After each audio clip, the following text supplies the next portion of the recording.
Hello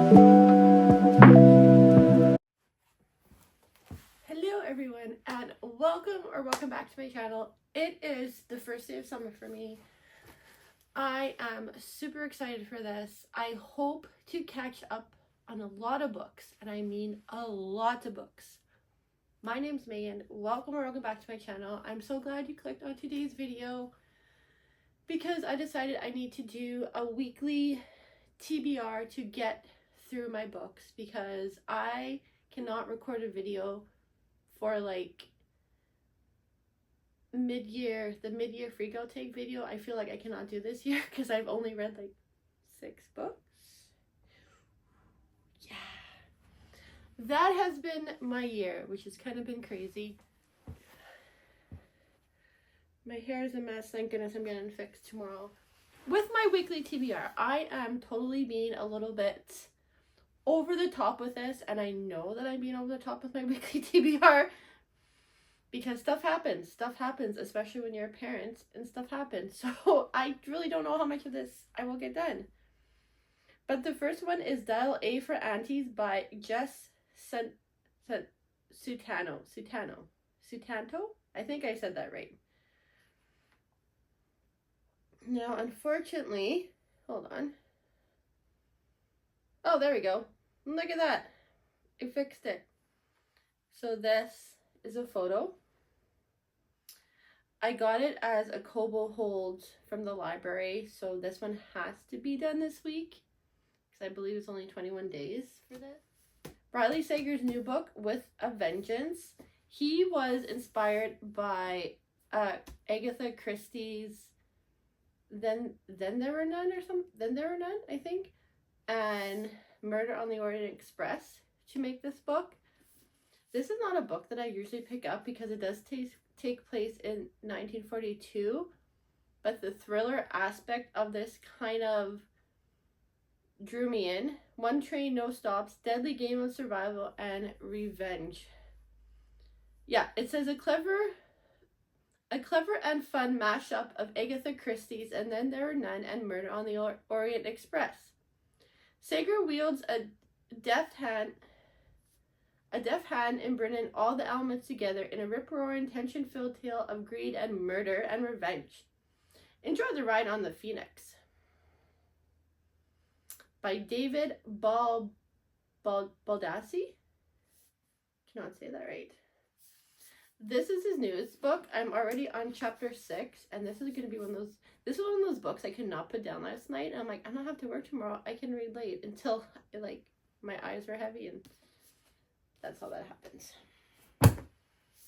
Next book, We Love Her, We All Love Her. Miss is Frida McFadden, The Tenant, her newest book. I've only read The Teacher, and I feel like I want to read her other books also, but this is the newest one that I picked up because it's her newer book. So this one, I'll kind of give you the backstory. There's no place like home. Blake Porter is riding high until he's not. Fired abruptly from his job as a VP of marketing, unable to make the mortgage payments on the new brownstone he shares with his fiancée, he's desperate to make ends meet. Enter Whitney, beautiful, charming, down to earth, and looking for a room to rent. She's exactly what Blake's looking for, or is she? Because something isn't quite right, the neighbors started treating Blake differently. The smell of decay around his home, no matter how hard he scrubs, and strange noises jar him awake in the middle of the night. Soon Blake fears someone knows his darkest secrets. Danger lives right at the home, and by the time Blake realizes it, it will be far too late. The trap is already set. I love it. I love it. I love it. The Hitchcock Hotel by Stephanie Robel. So this does a lot of reference of the Bates Motel. Another reason why I kind of picked this up. And I love the reference to the Bates Motel in this. In this clever novel, a Hitchcock fanatic with an agenda invites old friends for a weekend stay at his secluded themed hotel. Alfred Smedle is not your average Hitchcock fan. He is the founder, owner, and manager of the hotel, a sprawling Victorian house in the White Mountains dedicated to the master of suspense. There, Alfred offers his guests round-the-clock film screenings, movie props, and memorabilia in every room, plus an aviary with 50 crows. To celebrate the hotel's first anniversary, he invites his former best friends from his college film club for a reunion. He hasn't spoken to any of them in 16 years, not after what happened. But who better than them to appreciate Alfred's creation to help him finish it? After all, no Hitchcock set is complete without a body. So I did start to read a few pages into this. It's going to be a thriller kind of week. Because this just came out on Prime, I believe, We Were Liars by E. Lockhart. I'll give you... If anyone asks you how it ends, just lie. We are Sinclairs. We live at least in summertime on a private island off the coast of Massachusetts. Perhaps that is all you need to know, except that some of us are liars.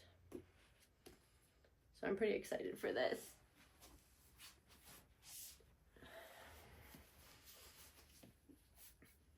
The Night Circus by Erin Morgenstern. I've started this like 2 or 3 times. And then I put it down, not because like I wasn't interested, but I kind of got like, you know when you start a book and then your mind's not into it and then you've lost some context of the book and you're not 100% sure what's going on? That's kind of what happened for this book. But I do want to go back and read it just because I am interested in the book. I just need my mind to like focus.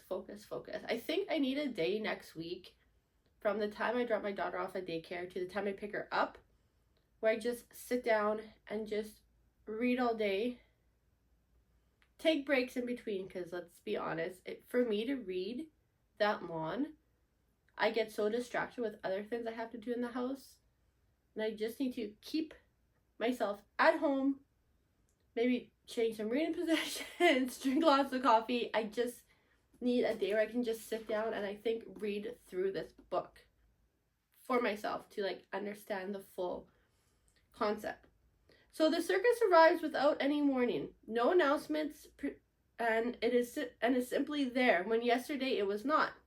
Within the black and white striped canvas tents is an utterly unique experience, full of breathtaking amazements. It is called Le Cirque de Rêve, and it is open only at night. But behind the scenes, a fierce competition is underway. A duel between 2 young magicians, Celia and Marco, who have been trained since childhood expressly for this purpose by their instructors. Unbeknownst to them both, this is a game in which only one can be left standing. Amidst the highest stakes, Celia and Marco soon tumble headfirst into love, setting off a domino effect of dangerous consequences, leaving the lives of everyone from the performers to the patrons hanging in the balance. A love story for adults that feels luxuriously romantic. And since I've read Part of Your World and yours truly, I'm going to finish off the series with Just for the Summer by Abby Jimenez. I have a lot of thriller-ish books this week, but I do have plans for like the next week for my weekly TBR, and I'm going to do like the uploads of the video as well as other videos during the week. It's just going to keep me like, I don't know, I want to say like accountable for these are the books I'm reading this week. I'm going to carry on with these books and then add books as I go. If that makes sense. It's like I said, it's going to be hard maybe this weekend because we're gone camping, back on Sunday, probably like throw some laundry in and just like relax for the rest of Sunday. So maybe tonight I do plan on doing some more reading though. I did stay up late till like 10:30 last night, which was fine, but I was just getting too tired. So I'll read the back of this. When it comes to love, Emma is cursed. Every guy she dates finds his true love after they break up. Turns out she's not the only one afflicted with this condition. His name is Justin, and his Reddit thread about being love's good luck charm has gone viral. The two have come up with an ingenious plan. If they date each other, their curses will cancel out and they'll go to find their soulmate. Only Justin wasn't supposed to be unbelievably cute and hilarious. But when Emma's toxic mother shows up and Justin has to assume guardianship of his 3 siblings, they're suddenly navigating a lot more than they expected, including cash and rare feelings. Has fate finally brought the perfect pair together, or will the cure be more hazardous than the curse itself? I am super excited for this book, and I'm definitely going to read the rest of Abby Jimenez's series, as well as I have, I believe, most of Emily Henry books to read. And I want to do like a vlog of reading the Heartstopper series finally, which I believe was like 2 years ago, and a reread of The Summer I Turned Pretty, because now that the final season's coming out, I feel like I need a catch up and to reread that. Also, another goal for me this summer is to read at least one series. I want to say I have a lot of finished series that I have. You're welcome. Anyways, apparently Sari's listening to me. What was I saying? I have a lot of finished series. I just need to read them now and go from there. There's a few other books that I really kind of wanted to like read. I'm really in like this whole entire like thriller era. I think it was, which one was it? I think it's Regretting You is coming out into a movie. So I definitely want to read this. And I want to do like a reread of The Hunger Games, as well as the 2 new books, because I haven't read Ballad of Songbirds and I haven't read Sunrise on the Reaping. So I want to do videos of those. Now, I think I probably will do a vlog every week of me reading the books, just to, like I said, keep myself accountable. That is all I can think of right now. My mind's kind of like, I need more coffee, 100%. If you enjoyed this video though, give it a like, thumbs up. Don't forget to subscribe to my channel, and I will see you guys in the next video.